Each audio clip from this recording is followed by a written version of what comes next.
Hi everybody, let's talk a little bit more about the shapes and the right hand tools over here on the right hand side.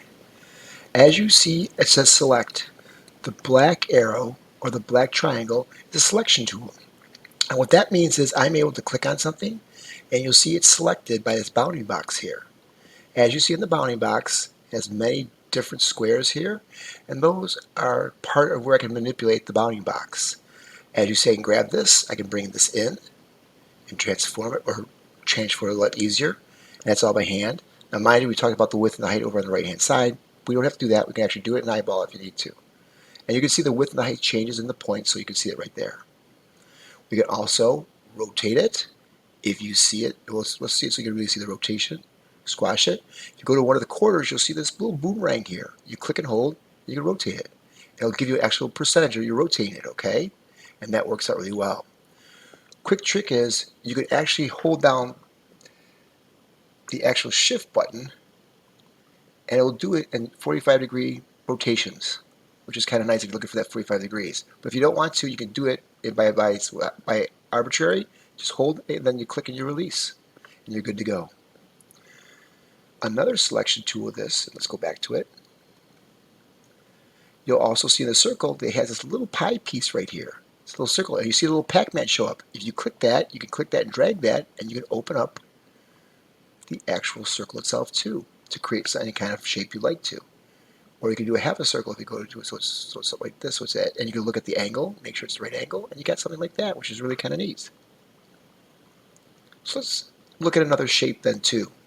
So underneath the shapes, we're going to come down here, and we're going to do an actual rectangle. Notice I'm going to click and drag, but here's the cool thing. Notice it took the same characteristics what I had pre-programmed down here underneath the tools, the green with the, I'll call it a pink kind of stroke. Now the stroke still stays the same size that we created at 15, and the color stays the same, but I can go back and change those anytime I want. So say I want to change that, double click, let's come over here, gotta select it, good, and I come over here and double change it. We'll come here and change, and say okay, and notice it changes. Now, with that being said, I can go ahead and do the same thing as I did with my circle. Okay, I can rotate it, move it, I can extend it, whatever you need to do. So let's get a little closer to this really quick and let's show you something else that's really kind of cool. Let's go plus. You're going to notice in the corners, they have little circles here like this, right here.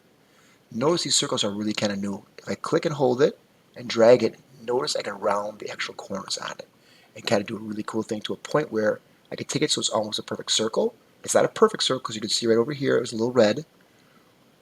Or I can drag it back out. There we go. And bring it back out too. Grab this. Here we go.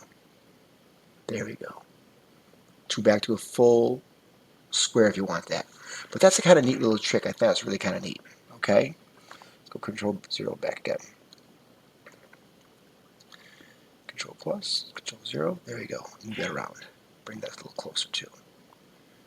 Okay. The next one is we have over here under our shapes is an actual polygon. Polygon means it's all kinds of sizes. So I click and I drag it. And again, it takes the actual properties of my last piece right here with the blue and the green. And notice it's 6 sides right away. Say I want a different type one or different type of sides. We can easily change that super simple. And here's how we do that. Let's go Control Z. Go back here. Let's go right over here. What I do instead of clicking and dragging, I just click once. I can put down how many sides I want down there. See, this is 6 sides. Let's say we want 8 sides or 10 sides. Say OK. Boom, it's good to go. Again, we can make it adjust to whatever size you want it to. And it works really well that way too. Yes, it does have a little circle there. I can actually round some of the corners if I want to. You're not going to see too much here. I should actually make that a little smaller so you can see more of it. But I rounded some of the corners on there, so instead of being straight, so it kind of got a cool shape there too.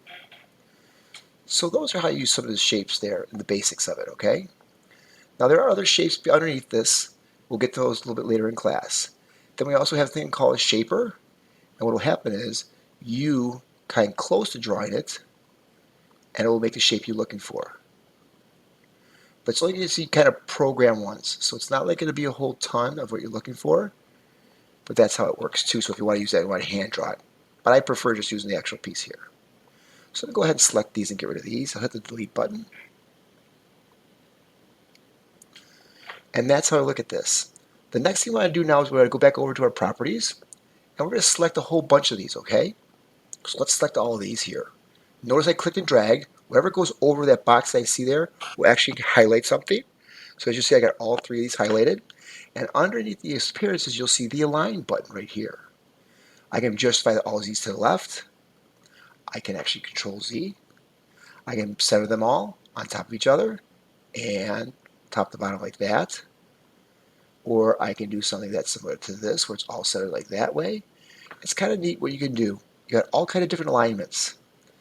Now, when you see these three little buttons down here underneath the line, that means there are more options. So if I click down here, you'll see more options, okay? And we'll talk about that more in class, but that's how that works, okay? But yeah, it works out really, really well. I really like kind of how that is. Align's going to help you out a lot, and that's what you're going to like. That's all for now today, and we'll get back to more stuff.